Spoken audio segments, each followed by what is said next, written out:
Judul khotbah saya hari ini adalah New Heart for God. Hati yang baru untuk Tuhan. Di momen Paskah ini kita harus sadar, Tuhan Yesus turun ke dunia, mati di kayu salib buat saudara dan saya. Tujuannya tentunya yang pertama adalah untuk menyelamatkan kita dari dosa-dosa kita.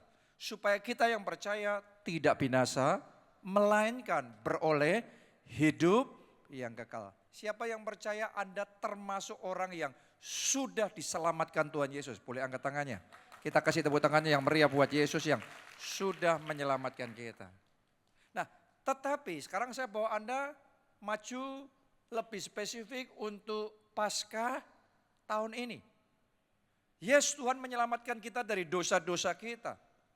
Tetapi juga di momen Paskah yang spesial ini, Tuhan bangkit dari kematian, Dia mengalahkan maut, dan ada kuasa kebangkitan Kristus yang bekerja dalam hidup kita, karena Tuhan mau memberikan kita hidup yang baru.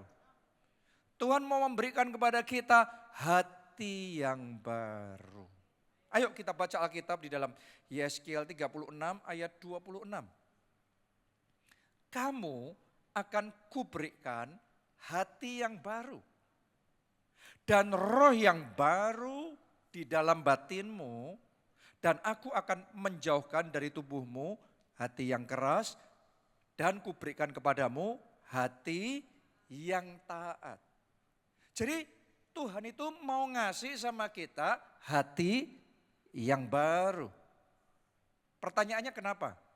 Sederhana, karena Tuhan mau melakukan sesuatu yang baru. Yesus berkata bahwa untuk anggur baru bisa diberikan, kantong anggurnya harus baru. Kenapa? Karena kalau kantong anggurnya lama, dikasih anggur yang baru, kata Yesus nanti pecah. Akhirnya kantongnya rusak, anggurnya akan terbuang dengan sia-sia. Itu sebabnya kantongnya harus baru dulu, baru anggur barunya tercurah. Saudaraku, sejak dari awal tahun ini kita sudah bagikan rema Tuhan untuk 2026 ini buat kita semua. Bahwa 2026 adalah the year of new wonder. Tahun keajaiban yang baru. Ini anggur barunya Tuhan. Dan untuk hidup saudara dan kita semua, ya doa saya tahun ini ada anggur yang baru, ada keajaiban yang baru, ada sukacita yang baru, ada anugerah yang baru, ada berkat yang baru, ada mujizat yang baru.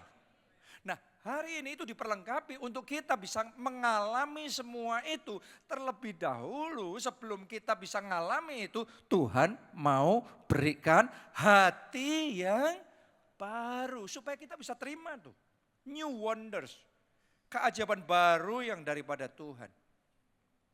Nah, area pertama dari hati yang baru yang Tuhan mau berikan sama kita, namanya adalah kasih yang baru. Jadi sepanjang bulan ini kita akan belajar tentang hati yang baru. Ya, tapi hari ini secara spesifik saya akan bagikan kepada saudara tentang kasih yang terbaru, kasih yang baru. Nah, kalau ditanya semua orang Kristen, Anda kalau ditanya cinta Yesus apa tidak? Semua orang ngomong cinta Yesus. Ya, suami istri kalau ditanya juga cinta. Orang tua anak kalau ditanya juga sayang sama keluarga. Betul apa tidak? Tapi kita juga harus mengakui kadang-kadang kasihnya kita hambar. Kadang-kadang karena ngalami ini dan itu akhirnya kasihnya, cintanya jadi dingin. Jadi suam-suam kuku. Demikian pula kasih kita sama Tuhan. Yes, kita cinta Tuhan. Tapi pertanyaannya, apakah Anda cinta Tuhan? Itu dua hal yang berbeda. Cintanya Tuhan tapi sudah menjadi hambar, sudah menjadi suam. Dan hari ini sementara kita merayakan Paskah, ini janji Tuhan buat saudara dan saya, Dia akan berikan hati yang baru, Dia akan berikan kasih yang baru, sehingga kasih yang suam-suam kuku. Hari ini cinta mula-mula itu dinyalakan kembali, dikobarkan kembali. Kasih sama saudara, sama Tuhan disegarkan kembali dan dibaharui. Ini yang dialami oleh Saulus. Tadinya bukan hanya cintanya hambar, tapi sama Yesus dia benci. Sama pengikut Yesus dia benci. Dia pergi kemana-mana untuk menangkap, untuk menganiaya orang Kristen. Dia pegang surat kuasa untuk bisa memenjarakan mereka. Itu hatinya penuh dengan kebencian. Sampai suatu ketika di dalam perjalanan, Yesus menampakkan diri kepada Saulus dan Saulus enggak tahan sampai jatuh ke tanah. Yesus berkata, Saulus, Saulus, mengapa engkau menganiaya aku? Di momen itu Saulus mengalami perjumpaan pribadi dengan Yesus. Dan ketika dia mengalami perjumpaan pribadi dengan Yesus, saat itu saya yakin new heart, hati yang baru diberikan. Tadinya hatinya kerasnya luar biasa, hatinya bencinya luar biasa, hatinya negatifnya luar biasa. Tapi sejak hari itu hati yang baru diberikan, kasih yang baru diberikan. Sehingga Saulus bisa berubah jadi Paulus. Orang yang sangat benci sama kekristenan seperti itu bisa berubah 180 derajat dan mendedikasikan hidupnya untuk memberitakan Injil, untuk memberitakan kabar baik dari Yerusalem, Yudea, Samaria sampai ujung bumi. Bahkan di dalam kehidupan Rasul Paulus, Tuhan pakai dia untuk menulis 2/3 dari kitab Perjanjian Baru. Gila enggak saudaraku? Itu ditulis oleh orang yang tadinya sangat benci Yesus. Tapi terima hati yang baru. Terima kasih yang baru. Bahkan dalam hidup Rasul Paulus, Tuhan kerjakan mujizat-mujizat dan tanda-tanda ajaib yang luar biasa. Itu anggur yang baru yang dia terima dimulainya dari dia mengalami hati yang baru. Oh, doa saya kalau Tuhan bisa kerjakan itu buat Saulus, Tuhan bisa kerjakan itu buat saudara juga, Sementara Anda dengar khotbah ini, saya ajak Anda berdoa dalam hati saya, dalam hati saudara masing-masing. Roh Kudus, aku juga mau hati yang baru, kasih yang baru, jamah aku ya Tuhan. Karena enggak bisa tiba-tiba Saulus terus kemudian ngomong sendiri dan mau sendiri, aku mau cinta Yesus. Enggak bisa dipaksa kan? Enggak bisa dipaksa. Saulus bisa punya hati yang baru, kasih yang baru karena dia mengalami jamahan Tuhan. Orang kalau dijamah sama Tuhan, orang kalau mengalami sentuhan ilahi, hidupnya enggak bisa sama lagi.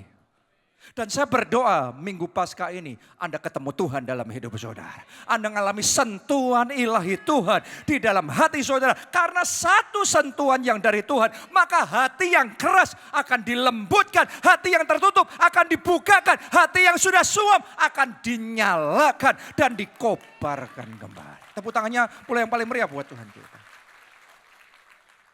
New heart, hati yang baru. Dan yang pertama itu kasih yang baru. Kalau kasihmu baru, dengarkan saudaraku, kasih yang baru akan selalu menyalakan api yang baru. Enggak ada orang yang berkobar-kobar dalam kasih, dalam cinta yang enggak kerasa apa-apa. Api kalau menyala itu panasnya kerasa. Cinta kalau menyala, gregetnya kerasa. Sama-sama ibadah, ibadahnya akan berbeda. Sama-sama memuji Tuhan, memujinya akan berbeda. Sama-sama ngomong Yesus, tapi Yesusnya ngomongnya akan berbeda. Yang pertama, yang akan api baru yang akan menyala adalah api kerinduan yang baru. Kita baca Mazmur 63 ayatnya yang kedua. Ini adalah perkataan dari Daud. Anda rasakan kerinduannya Daud sama Tuhan. Ya Allah, Engkaulah Allahku. Aku mencari Engkau. Jiwaku haus kepadamu. Tubuhku rindu kepadamu seperti tanah yang kering dan tandus tiada berair. Saya ingin ajak saudara untuk bisa menyelami kata-kata Daud ini. Kalau Anda masuk bukan sekedar baca alfabet, Anda bisa merasakan jiwa di balik kata-kata ini. Anda akan bisa merasakan ada seseorang yang hatinya sangat rindu sama Tuhan. Makanya dia bisa berkata, satu hari di pelataran Tuhan lebih indah daripada 1000 hari di tempat lain.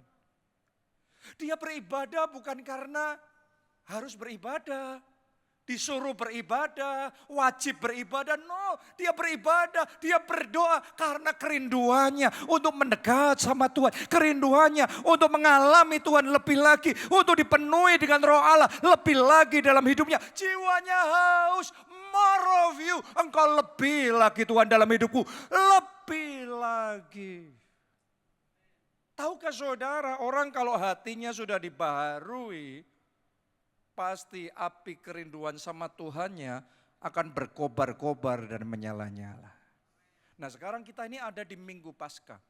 Tahu nggak saudaraku, 2000 tahun yang lalu di Minggu Paskah, ini hari yang ketiga di mana Yesus bangkit dari kematian. Tapi Alkitab mencatat begini, pagi-pagi benar, masih subuh, masih gelap semuanya, semua masih tidur. Tapi ada Maria Magdalena dan perempuan-perempuan yang lain yang pagi-pagi benar sudah datang ke kubur Yesus, mencari Yesus. Anda coba renungkan itu. Kadang-kadang orang kalau nggak sampai sebegitunya merindukan Yesus, kan ya paling datang, oh dengar khotbahnya, oh cuma gitu khotbahnya sudah selesai pulang, ya sudah kalau Yesus sudah mati ya mau gimana lagi, betul apa tidak? Tapi ini Yesus sudah mati pun. Pada waktu itu mereka nggak ngerti bahwa Yesus sudah bangkit. Tapi mereka tetap mencari Yesus. Saya yakin itu kerinduan yang mendalam akan Yesus. Saya berdoa kerinduan yang kayak gitu akan dikobarkan di dalam hati saudara. Sehingga Anda dimampukan saat orang-orang lain di rumah saudara semua masih tidur. Tapi Anda bangun pagi dan bersekutu intim dengan Roh Kudus. Anda bangun pagi dan berdoa, mengangkat tanganmu dan mulai menyembah Dia. Itu kerinduan gak bisa dibuat-buat, gak bisa dipaksa-paksa. Anak saya yang pertama namanya Jessica. Dia tadinya ke gereja, ya karena dia terbiasa tiap minggu ke gereja. Dia ke gereja karena sebagai anak Tuhan harus ke gereja. Apalagi dia anak pendeta, masa tidak ke gereja. Tapi ya dia ke gereja, sudah selesai dia pulang. Biasa, orang Kristen yang baik aja. Sampai suatu saat dia ketemu Tuhan sendiri. Waktu itu dia ikut salah satu retret di gereja kita, namanya ISBC. Dan di situ dia disentuh hatinya sama Tuhan. Sejak saat itu, hati yang baru. Cintanya sama Tuhan berkobar-kobar dan menyala-nyala. Sejak saat itu, sama-sama ke gerejanya beda. Tadinya dia ibadah selesai pulang. Sekarang dia ibadah selesai tinggal. Kepengen lagi ibadah berikutnya. Kepengen lagi ibadah berikutnya. Saya nggak suruh dia untuk pelayanan. Dia menawarkan diri untuk terlibat dalam pelayanan. Dia terlibat di dalam pelayanan singgah. Dia terlibat dalam pelayanan sekolah minggu. Dia kepengen melakukan ini. Dia kepengen, kenapa? Karena cinta Yesus. Itu sudah beda lagi. Di rumah, di kamar dia sendirian, dia berdoa. Dan orang kalau cinta Yesus, saudaraku, seperti kayak Daud itu, jiwaku rindu kepadamu. Itu kepengennya dekat sama Tuhan. Dan dia akan enjoy banget dalam hadirat Tuhan. Sejam berdoa nggak kerasa. 2 jam, 3 jam memuji, menikmati hadirat Tuhan. Dan waktu akan berlalu rasanya cepat sekali. Dan dia akan terus terima kepenuhan dan mengalami kepenuhan Roh Kudus lebih dan lebih lagi. Bisa nggak pendeta maksain anaknya kayak gitu? Nggak bisa. Itu hanya terjadi ketika seseorang mengalami sentuhan ilahi dari Tuhan. Dia buka Alkitabnya, dia baca Alkitabnya. Seharian bisa isinya baca Alkitab, baca Alkitab. Alkitabnya penuh dengan coretan, tulisan macam-macam. Kenapa? Karena itu kayak dia, Alkitab tuh kayak hidup banget. Mungkin buat kita Alkitab itu obat nyamuk buat sebagian orang. Tapi buat dia karena mengalami sentuhan ilahi. Ada api kerinduan yang menyala-nyala. Sehingga Alkitab menjadi hidup sekali. Itu api yang baru. Saya berdoa saat ini juga api yang baru. Api kerinduan untuk mencari Tuhan. Api untuk mendekat dan mengalami Tuhan lebih dan lebih lagi. Dinyalakan, dihidupkan, dikobarkan dalam hati saudara. Amin. Yang kedua, api keinginan atau kenikmatan yang baru. Kalau hati kita dibaharui sama Tuhan, cinta kita dibaharui, nanti kesukaannya juga akan jadi baru. Yang kita enjoy, yang jadi kenikmatan kita akan berubah. Ini kesaksian dari Rasul Paulus di Filipi 3 ayat yang ke-8. Malahan segala sesuatu kuanggap rugi karena pengenalan akan Kristus Yesus Tuhanku lebih mulia daripada semuanya. Oleh karena dialah aku telah melepaskan semuanya itu dan menganggapnya sampah. Supaya aku memperoleh Kristus. Jadi Paulus ini sesederhana ngomong gini, apa yang dulu kuanggap berharga, sekarang kayak jadi nothing. Kayak jadi sampah. Sedangkan yang tadinya kuanggap nothing, tadinya kuanggap sampah. Ikut Yesus tuh ngapain? Makanya dia bunuh orang-orang yang mau ikut Yesus. Dia aniaya mereka. Tapi sekarang dia ngomong, aku anggap lebih mulia dari segala sesuatu. Lihat saudaraku, ada kesukaan yang baru, ada kenikmatan yang baru. Kalau orang sudah mengalami sentuhan ilahi dari Tuhan, berubah, hatinya akan berubah, yang dia sukai akan berubah. Berapa banyak jemaat GKA yang bersaksi setelah mengalami zaman Tuhan dalam hidupnya, tadinya sukanya ngerokok, sekarang rokoknya pahit. Papi mertua saya, artinya papinya Pastor Nita, ngalami hal itu juga. Ya tadinya sebelum bertobat saudaraku, rokoknya kencang sekali. Sampai suatu saat dia diajak ke gereja. Dan itu pertama kalinya dia di gereja, dia nggak ngerti kalau di gereja orang nggak ngerokok. Dia datang awal, dia duduk di depan, dan sambil nunggu ibadah dimulai, dia keluarin rokoknya dan dia mulai ngerokok di gereja saudaraku. Oke, dia nggak ngerti. Tapi ketika Tuhan jamah hidupnya, itu bukan dipaksa itu. Itu Tuhan yang jamah hidupnya, sesuatu berubah. Tiba-tiba kesukaannya berubah. Rokok itu jadi kayak pahit, kayak gak kepengen lagi. Sudah berhenti begitu saja. Hari ini akan ada orang-orang yang terima jamahan baru dan terima hati yang baru dan kasih yang baru. Itu sebabnya mulai hari ini segala bentuk addiction, segala bentuk kecanduan, kecanduan narkoba, kecanduan apapun, kecanduan pornografi. Mulai hari semua kecanduan itu dihancurkan. Anda dibebaskan, Anda dimerdekakan di dalam nama Tuhan Yesus. Karena ada api Roh Kudus yang baru yang menyala dalam hidup saudara. Dan api itu memberikan kenikmatan yang baru. Amin. Itu sesuatu yang perlu kita alami di dalam kehidupan kita secara pribadi. Sehingga dosa yang tadinya begitu menggoda, tapi karena sekarang hatinya sudah baru. Kalau hatinya yang belum dibaharui masih lama, diempet-empet terus. Masih suka tapi diempet-empet. Tapi kalau sudah hati yang baru, nanti kesukaannya akan baru. Anda akan diberikan anugerah untuk bisa menang mengalahkan dosa, menang mengalahkan tabiat-tabiat yang buruk. Kenapa? Karena hatinya baru, karena ada kesukaan, kenikmatan yang baru, ada api yang baru yang menyala. Yang ketiga, ketika kita terima hati yang baru, kasih yang baru, maka api yang baru yang akan menyala, nomor 3 adalah api komitmen yang baru. Kenapa? Karena cinta atau kasih itu bukan sekedar perasaan. Tentunya cinta juga perasaan, pasti harus. Tapi lebih dari itu, cinta juga adalah tindakan nyata. Cinta juga adalah perbuatan. Cinta juga adalah komitmen.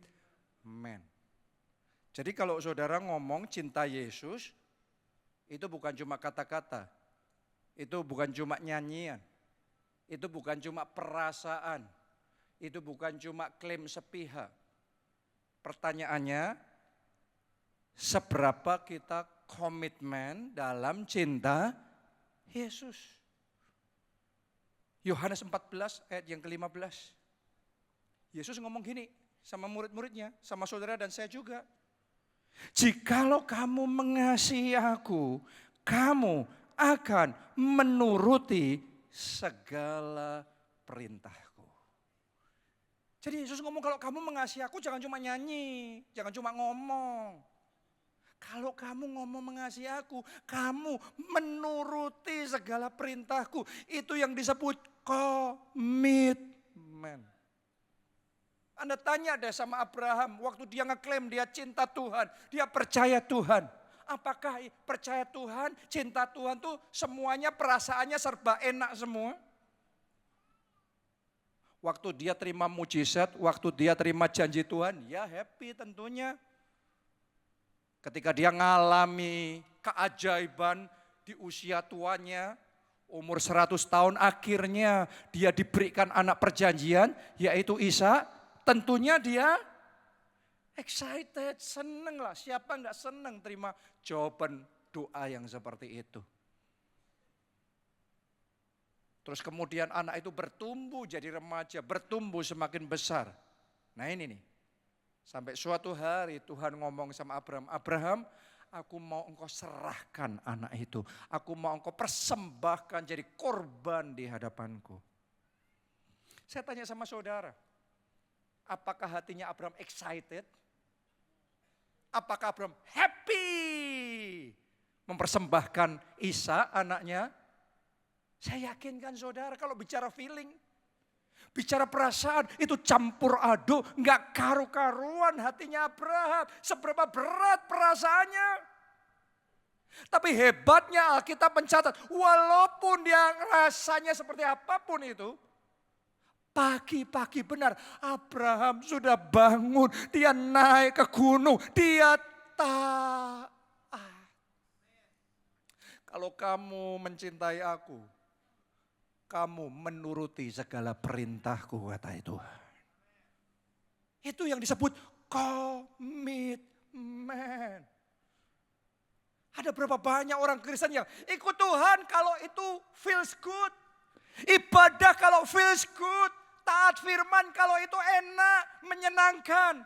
Tapi mari saya beritahu saudara, ada orang-orang di tempat nih yang akan dibawa naik level di dalam perjalanan iman sudah bersama dengan Tuhan. Bukan hanya kalau feel good Anda jalan, feel good Anda melayani, feel good Anda taat. No, tapi sekalipun doesn't feel good, sekalipun campur aduk, sekalipun gak karu-karuan di hati. Tapi aku cinta Yesus, aku tetap taat. Kata-kata amin, tepuk tangannya yang paling meriah buat Tuhan kita.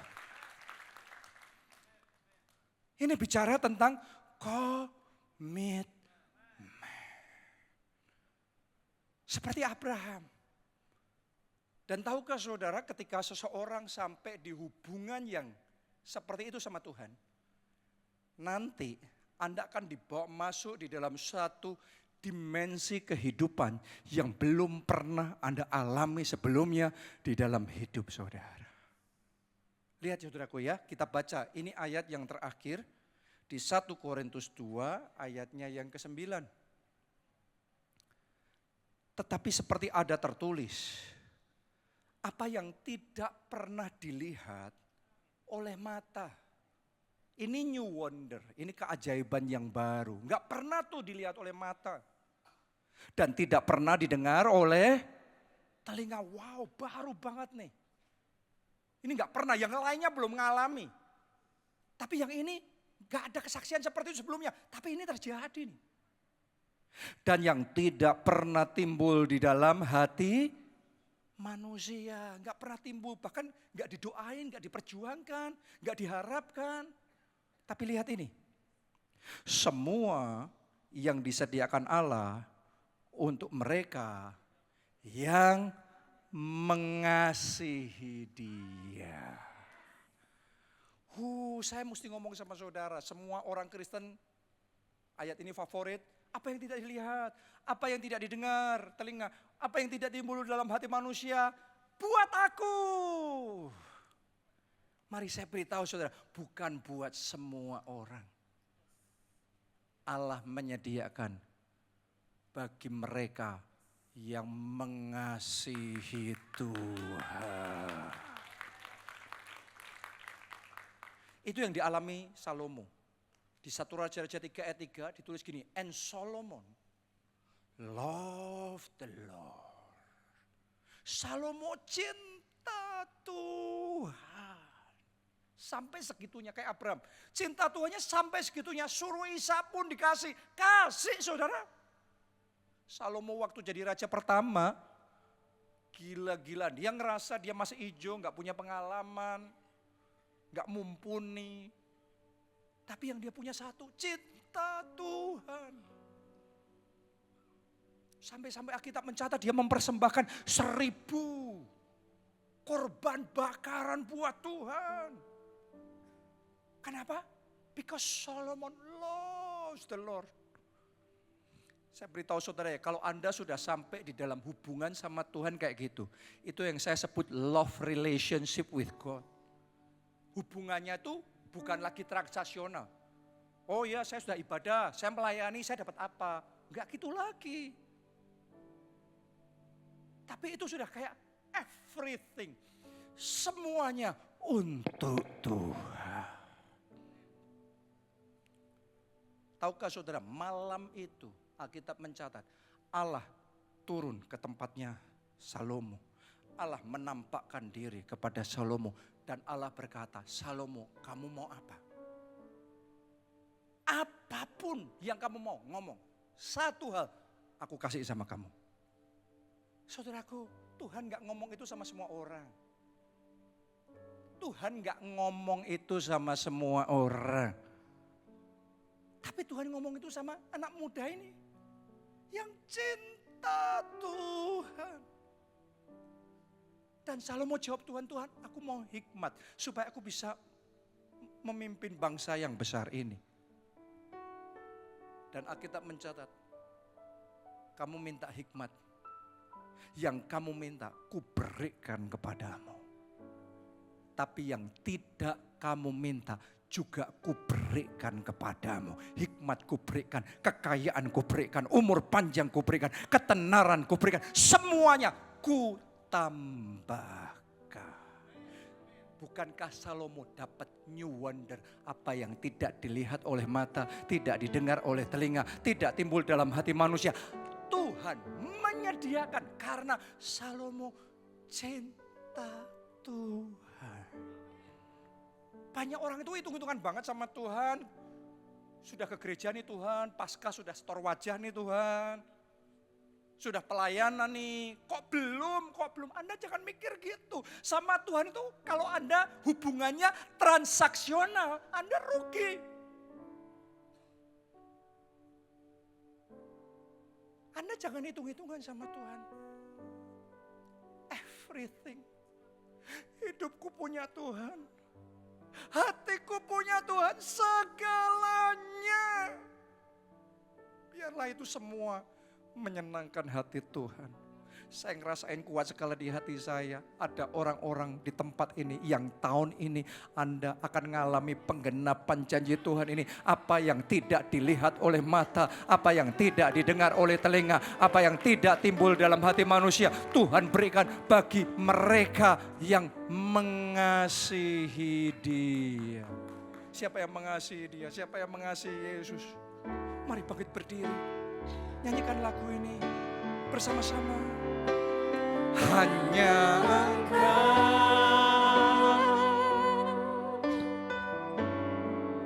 pribadi yang mengenal hatiku, tiada yang tersembunyi bagimu. Tuhan melihat hati saudara. Tuhan melihat hatimu dan hatiku. Dan bawaku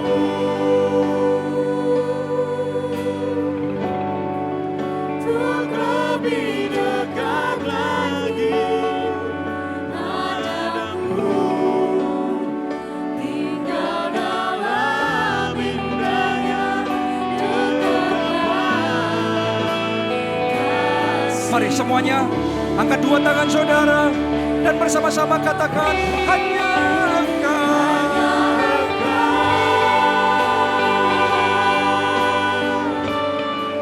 Pribadi yang mengenal hatiku, tiada yang tersembunyi bagimu. Seluruh isi hatiku kau tahu, dan bawaku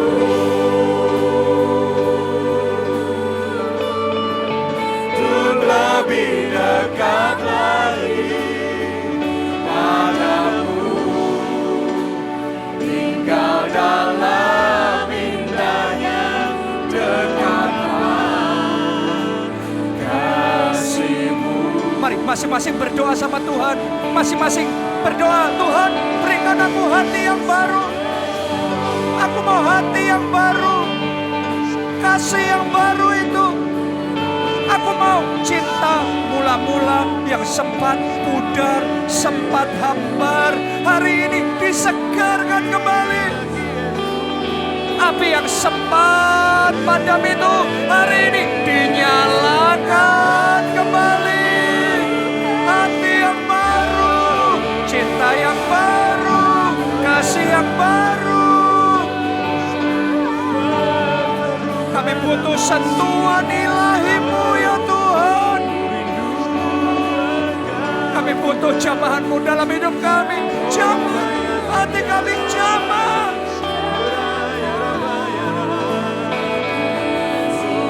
Mari semuanya katakan hanya Engkau, hanya